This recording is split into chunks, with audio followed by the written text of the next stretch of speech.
अगर आप भी चाहते हैं कि खैर और आफियत के साथ शिहाब भाई अपना हज मुकम्मल करें तो इस वीडियो को जरूर लाइक कीजिए। शिहाब भाई के पैदल हज पर आया दारुल उलूम देवबंद का फतवा, तो क्या लिखा है इस फतवे में और शिहाब भाई के पैदल हज के बारे में क्या कहा गया है, इस वीडियो में हम आपको बताएंगे। इसे आखिर तक जरूर देखिए। शिहाब भाई पैदल हज की नियत करके अपने घर केरला से निकले हैं और अभी वो गुजरात क्रॉस करते हुए राजस्थान पहुंचने वाले हैं। उनके इस हज के सफर को अभी तकरीबन 2 महीने मुकम्मल हो चुके हैं, वो भी पैदल, और वो पूरा सफर मक्का तक पैदल ही तय करने वाले हैं।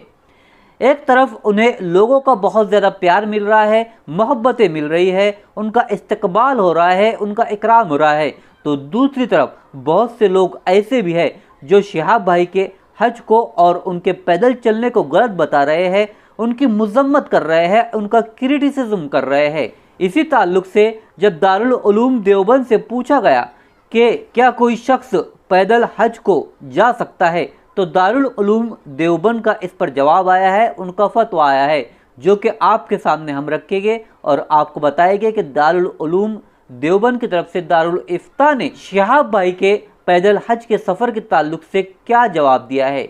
तो आप भी देखिए। दारुल उलूम देवबंद की तरफ से 24 जुलाई को ये जवाब आया है और ये फतवा आया है, जो कि स्क्रीनशॉट में आप देख सकते हैं। एक शख्स ने इस तरह से सवाल पूछा था दारुल उलूम देवबंद से कि भाई शिहाब जो कि पैदल सफ़र हज के लिए निकले हैं, इनके इस अमल के बारे में उलमाए देवबंद की क्या राय है। तो इसका जवाब आप सुनिए। बिस्मिल्लाह अर्रहमान अर्रहीम।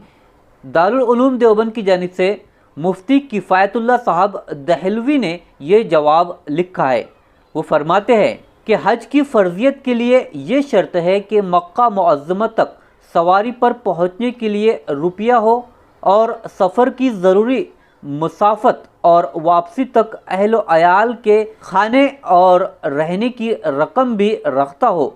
जिसके पास इतनी रकम ना हो कि वो सवारी पर जा सके, इस पर पैदल हज की फ़र्जियत के लिए ये शर्त है कि मक्का मुअज़्ज़मा तक सवारी पर पहुंचने के लिए रुपया हो और सफ़र के ज़रूरी सामान और वापसी तक अहलो अयाल के खाने और रहने की रकम हो, तो उस पर हज फ़र्ज़ है। और जिसके पास इतनी रकम ना हो कि वो सवारी पर जा सके, इस पर पैदल जाकर हज करना फ़र्ज़ नहीं।